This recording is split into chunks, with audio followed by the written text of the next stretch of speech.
This morning, October 19th, Russia awakened to an unfamiliar sound, the sound of collective dissent.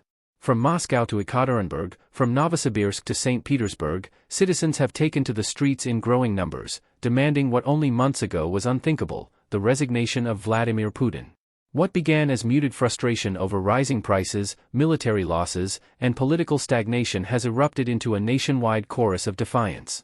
Videos shared on social media show crowds gathering silently in public squares, holding signs that read simply, "Enough. Step down. 30 years is too long." At first, state television ignored the scenes. Morning broadcasts focused on agriculture, sports, and international summits. Yet by mid-morning, the silence had become impossible to sustain. Independent channels reported spontaneous demonstrations in at least a dozen cities. Local authorities downplayed the scale, calling the gatherings isolated disturbances, but eyewitnesses describe something different, a wave of coordinated disobedience that feels neither chaotic nor violent, but deeply deliberate. "This isn't a protest," said one woman standing in Pushkin Square, surrounded by hundreds of others. "It's a statement of exhaustion." Inside the Kremlin, the response was swift but uncertain. Security forces were ordered to remain visible but restrained, a signal that the government fears escalation more than it fears dissent. "They're watching, not acting," said one source close to the Ministry of Internal Affairs. No one wants to be the face of the first crackdown if the country is already turning. Reports suggest that emergency meetings are underway, though the president himself has not yet appeared publicly. His absence, analysts say, is speaking louder than any statement could. "The system relies on his presence," explained a political scientist in Moscow. "Without it, the structure begins to drift." Across the country, that drift is already visible. In St. Petersburg, police briefly detained several demonstrators but released them hours later without charges. In Ekaterinburg, factory workers have joined the marches, carrying signs calling for a new beginning. In smaller towns, gatherings take the form of quiet walks, no slogans, no chants, just hundreds of people moving silently through the streets. On Russian social media platforms, the word resignation is trending for the first time in 2 decades. Even under heavy censorship, the sentiment is spreading too fast to contain. What makes this moment so extraordinary is not its size, but its tone. Russia has seen protests before, bursts of anger, crushed by force. This feels different. The defiance is quiet, methodical, almost weary. "They're not shouting for revolution," one observer noted. "They're asking for release." The difference matters. For years, the Kremlin has thrived on chaos, on the belief that opposition equals disorder. Now, the calm itself has become rebellion. Markets have already reacted. The ruble has dropped sharply since morning, and investors are reportedly moving assets abroad. The government has imposed restrictions on large cash withdrawals, fueling further unease. Yet what worries officials most is not the economy, but the optics, images of ordinary Russians standing together, unafraid. "This is no longer a question of control," says a senior analyst from a Western think tank. "It's a question of legitimacy." As midday approaches, one fact is becoming clear: this is not an isolated protest. It is the symptom of something larger, a country beginning to recognize the limits of its own obedience. And for the first time in decades, the question echoing through Moscow's corridors of power is not how to restore order, but whether order itself can survive without change. By midday, what began as a quiet tremor has turned into a political earthquake. Crowds have swelled across Russia's major cities, their numbers impossible to ignore. In Moscow, demonstrators are gathering along Tverskaya Street, surrounding the State Duma, holding handwritten banners that read, "25 years is enough," and "We are not enemies, we are citizens." In St. Petersburg, the main square has filled with thousands of people standing shoulder to shoulder, refusing to move even as police lines form nearby.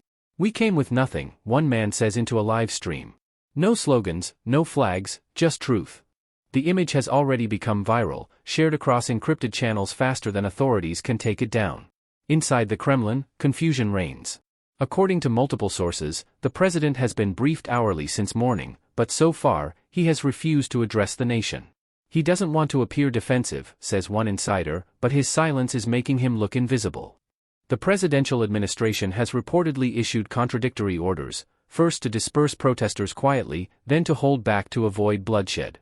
The indecision, analysts note, reflects something deeper. For the first time, the machinery of control no longer knows what direction to face. The tone of the protests remains remarkable, restrained, peaceful, yet unwavering. Across Moscow, people are standing in complete silence, facing the Kremlin walls. In Ekaterinburg, residents are forming human chains along bridges and intersections, holding hands in defiance. There are no chants, no violence, only the quiet persistence of a population that has decided to stop pretending. It's not anger, says a retired teacher. It's the end of fear. Even some police officers appear conflicted. In one widely shared clip from Kazan, an officer lowers his riot shield and simply walks away. The crowd applauds softly as he disappears into the alley. For years, the Russian state has relied on one principle, that apathy is its greatest ally. But this day has revealed something the government did not anticipate: fatigue has become a political force. The trigger, insiders say, was not a single event but an accumulation of disappointments: the economy stagnating, the war dragging on, prices rising faster than promises. People are not asking for miracles anymore, says one Moscow journalist. They're asking for an ending. That, in a country built on endurance, is revolutionary. Markets are feeling the tremors too. The ruble continues its sharp decline, and several regional banks have imposed withdrawal limits to prevent a run. The Moscow exchange temporarily suspended trading before reopening under strict supervision. Foreign investors describe the situation as unprecedented instability, while Russian officials attempt to project calm. The situation is under control, the finance ministry declared at noon, though the statement lacked both detail and conviction. Internationally, the world is watching with fascination and restraint. In Washington and Brussels, officials describe the events as an internal matter, careful not to provide ammunition for Kremlin accusations of foreign interference. Yet privately, analysts agree that something irreversible has begun.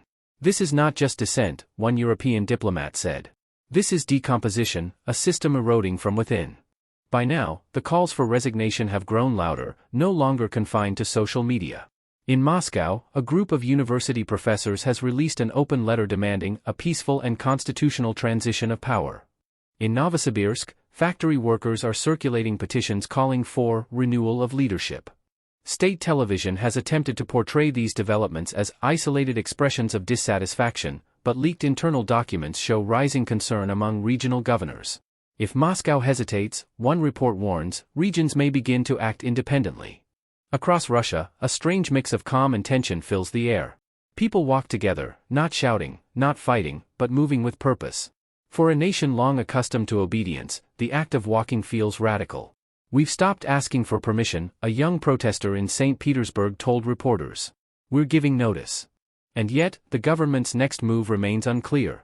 The silence from the top grows heavier with each passing hour, pressing down on the state like a weight it can no longer bear. For now, the streets belong to the people, and the question echoing from one city to another is no longer whispered, but spoken aloud: what happens when power refuses to listen, and the nation stops waiting? By early afternoon, the facade of control has begun to crumble. The Kremlin silence, once its strongest weapon, now feels like an admission of weakness. For 2 decades, Vladimir Putin's rule has been built on the illusion of inevitability, the belief that resistance was futile because power itself was eternal. Today, that illusion is dissolving in real time. He's still there, one political commentator whispered live on air, but the people have stopped looking up. In Moscow, the crowd near Red Square has grown to tens of thousands. The atmosphere is calm, almost eerily disciplined. People hold their phones aloft, broadcasting live to a world that is watching with disbelief. Police remain in formation but unmoving, waiting for orders that never come. One officer, speaking quietly off record, said simply, "We've been told to observe, not to provoke." It's a sentence that captures the paralysis gripping the state, a government watching its authority erode in silence. Inside the Kremlin walls, the situation is described by insiders as tense and disoriented. Several senior officials have reportedly urged the president to make a public statement to stabilize the narrative. Others warn that any appearance now would look defensive, even desperate. According to sources close to the administration, Putin has confined himself to consultations with his Security Council, unwilling to appear on camera until order is restored. But outside, order is no longer something the state can dictate, it is something being redefined in the streets. In St. Petersburg, thousands have gathered along Nevsky Prospect, forming what observers are calling a corridor of silence. For hours, people have stood in rows, facing the direction of the governor's office, their only gesture a raised hand, open palm, no weapon, no sign, just presence. In Ekaterinburg, construction workers have blocked access to a major highway using trucks, engines off, creating what they call a pause for the country.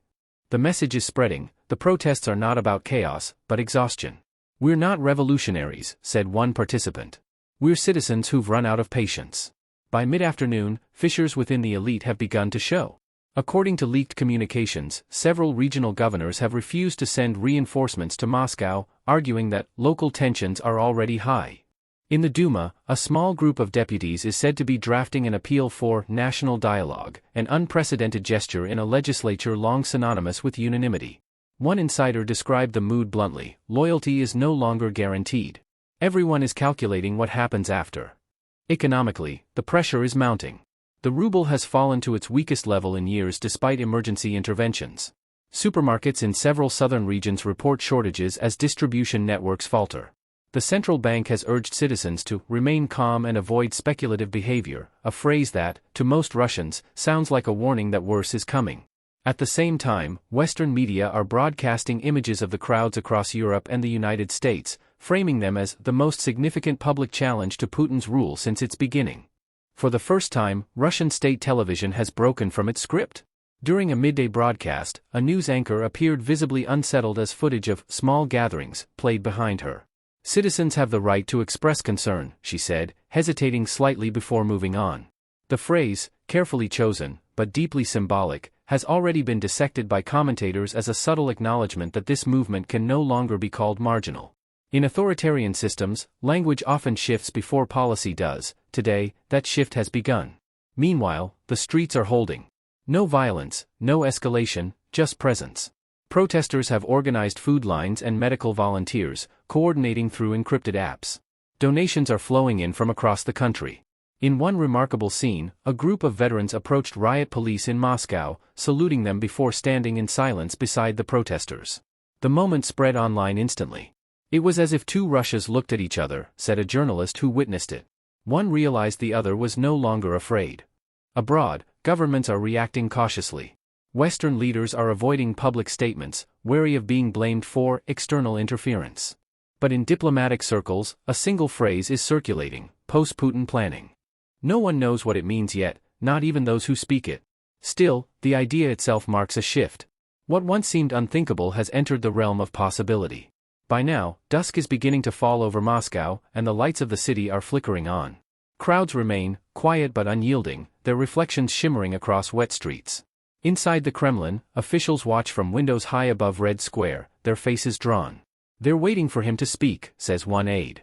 But maybe, for the first time, words won't be enough. The protests have not turned violent, and yet the sense of finality hangs in the air. The chants, when they come, are soft and rhythmic, not anger, but fatigue turned into sound. We're still here, they murmur. We're still here. And as those words echo through the city, one thought lingers like the smoke from a candle just blown out: power can survive fear, but it rarely survives indifference. By late afternoon, the atmosphere in Moscow has shifted from protest to something quieter, more deliberate, a collective pause before history decides which way to turn.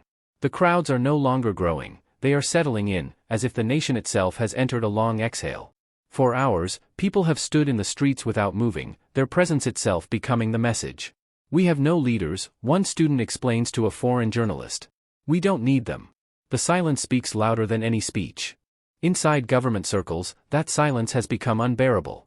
Multiple sources confirm that an emergency meeting of the Security Council is underway behind closed doors. According to leaks from the presidential administration, the debate is fierce. Some urge a televised address, an appeal to unity, an attempt to reclaim control through calm authority. Others push for a harder line: mass detentions, internet blackouts, and the activation of emergency powers. But the president remains undecided. He listens, nods, asks questions, one insider says. Then says nothing. The paralysis at the top mirrors the stillness in the streets below, two silences reflecting each other, one uncertain, one resolute. In St. Petersburg, crowds have occupied Palace Square. The city's historical core, once a showcase of imperial authority, has become a stage for defiance. Families bring tea and blankets, forming small circles as if preparing to stay overnight. There are no slogans, only quiet conversations, the kind that once happened only behind closed doors. In Ekaterinburg, workers have blocked the entrances to a local government building, not with barricades but with parked trucks, engines off, keys left in the ignitions. We'll move them when something changes, one of them says. The tone is calm, almost practical. Across Russia, regional governors are beginning to fracture along invisible lines. Some release statements calling for dialogue and stability, careful not to use the president's name. Others remain silent, fearing that any word, loyalty or dissent, could be misinterpreted. This is what collapse sounds like here, says a senior economist in Moscow. Not shouting. Whispering. Inside ministries, lower-level officials are deleting old messages, erasing communications, pretending to be busy while waiting for instructions that no longer arrive. The chain of command, once rigid, absolute, is dissolving into uncertainty. Economically, the situation is deteriorating. The ruble continues to fall despite state interventions. Stock trading is suspended for the third time today. Several banks have temporarily frozen corporate accounts. Supermarkets report panic buying of basic goods, and gas stations in central Russia are imposing purchase limits. The system was built for control, not flexibility, explains a financial analyst. When it's forced to bend, it breaks. International investors are withdrawing rapidly, describing the situation as a loss of governance, not just a loss of confidence. Meanwhile, the state media machine, once so precise, is stuttering. Anchors on the main channels look visibly uneasy, reading statements that contradict each other from hour to hour. At noon, they insist the protests are small and localized. By evening, they acknowledge mass gatherings, but blame them on foreign interference. Viewers notice the tone more than the words, hesitation, tremor, fatigue. Even the television sounds tired now, says a pensioner from Nizhny Novgorod. It's as if they're talking, but don't believe themselves. In private telegram channels used by bureaucrats and journalists, screenshots of these broadcasts circulate with disbelief. One comment under a state news clip reads simply, "It's over, and they know it." The message is reposted thousands of times before being deleted, but it lingers, not as a fact, but as a feeling. The sense that something irreversible has begun, not with violence or revolution, but with an awakening. Abroad, the response is cautious but unmistakable.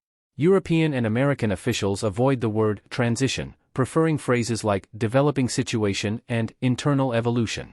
Yet intelligence briefings leaked to the press speak of unprecedented fractures within the Russian elite. In Beijing, the tone is notably distant. A spokesman refers to Russia as a valued partner navigating domestic challenges. It is diplomatic language for detachment. Even within Russia's closest alliances, the mood is shifting from solidarity to silence. On the streets, the protest remains strangely serene. People offer tea to police officers, who accept it wordlessly.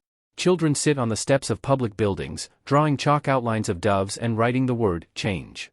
No slogans, no speeches, just a quiet, collective insistence that something has ended and something new is waiting to begin. As evening approaches, the capital's lights flicker on. From the Kremlin towers, the view is striking, a city illuminated, motionless, breathing in unison. In the distance, the hum of traffic has faded, only the murmur of people remains. It feels like the country has paused time, says a foreign correspondent standing among the crowd. They're not asking anymore, they're waiting to be heard. And inside those walls of power, surrounded by stillness and uncertainty, one question now dominates every whispered conversation: how long can silence protect a ruler when the nation has stopped listening to him? By the evening of October 19th, Russia stands on the edge of a quiet transformation.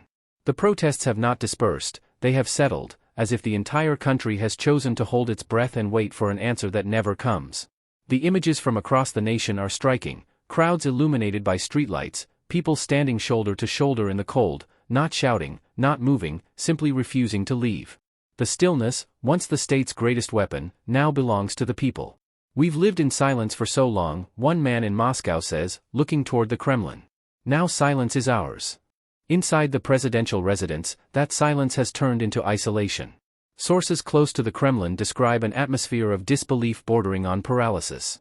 The president, they say, remains largely withdrawn, surrounded by a shrinking circle of advisors who no longer agree on what to do. Some push for a televised address to reassert control, others warn that any appearance would expose weakness. "He can't speak without confirming what everyone already knows," one insider confides. That the era built on fear is ending, not with an explosion, but with a whisper. Regional officials, sensing the shift, are beginning to act on their own. In Novosibirsk and Samara, governors have publicly called for national dialogue, coded language for transition. In the Duma, several deputies have signed an open letter urging the president to consider the future of the country above all personal interests. Such words would once have ended careers, now they circulate freely online. Even within the security apparatus, cracks are visible. Videos show police officers stepping aside as citizens march past them in silence. One clip from St. Petersburg shows a young officer removing his helmet, setting it down on the pavement, and walking away. The crowd parts for him, not in triumph, but in quiet respect. Economically, the country trembles under the uncertainty. The ruble has reached its lowest point in a decade, the central bank has imposed limits on withdrawals and foreign transfers. Yet the financial crisis feels secondary to something deeper, the moral one. The old language of control, the threats and promises that once commanded obedience, no longer resonates. You can't arrest exhaustion, says a political analyst. You can only postpone it, and Russia has postponed it for too long. Internationally, the reaction is measured but historic. European leaders call for restraint, emphasizing that Russia's future must be decided by its people. In Washington, the tone is cautious but resolute. This is a moment for the Russian nation to choose its path. In Beijing, officials issue a carefully worded statement praising the resilience of the Russian people, notably omitting any reference to leadership. Even in Minsk, long one of Moscow's few remaining allies, silence prevails. Across the world, diplomats and journalists agree on one point: this is not a coup, nor a revolution, but something slower, deeper, a nation quietly detaching from its ruler. On the streets, dusk falls over a sea of quiet determination. In Moscow, protesters have begun lighting candles, not as symbols of mourning, but of endurance. The flickering light reflects off wet pavements, off the faces of people who no longer look frightened, only certain. A woman in her 50s stands near the Kremlin walls holding a single sign: "We waited for change. Now change is waiting for us." The word spread across social media within minutes, shared thousands of times before censors can react. By nightfall, reports emerge that several senior officials have tendered their resignations. No confirmation yet, just rumors carried on encrypted channels, growing by the hour. State television avoids the subject entirely, broadcasting old footage of presidential speeches and patriotic concerts. The disconnect between image and reality is complete. They're airing the past, says one journalist, because the present has slipped away. As darkness deepens, the chants begin, soft at first, then spreading like a current through the crowd: "Step down. Step down." The words are not shouted in anger but spoken with a strange, solemn rhythm, as though the entire country were reciting a long-delayed truth. Across Russia's time zones, from Vladivostok to Kaliningrad, the phrase repeats, whispered in kitchens, posted online, murmured in streets now claimed by the people themselves. Inside the Kremlin, the lights remain on. The corridors that once echoed with certainty are now filled with hushed voices and the sound of hurried footsteps. Every door that opens seems to close behind someone for the last time. No official statement comes, no decree, no denial. Only the stillness of a system that has run out of words. And outside, beyond those walls, Russia's citizens continue to stand, not in rebellion, but in awakening. They have learned that change need not come with violence, that even the most unshakable power can dissolve when its people simply stop believing in it. The night grows colder, but no one leaves. The chants rise, steady and calm, merging into one sound that carries through the capital and beyond, not the noise of revolution, but the hum of history beginning to turn.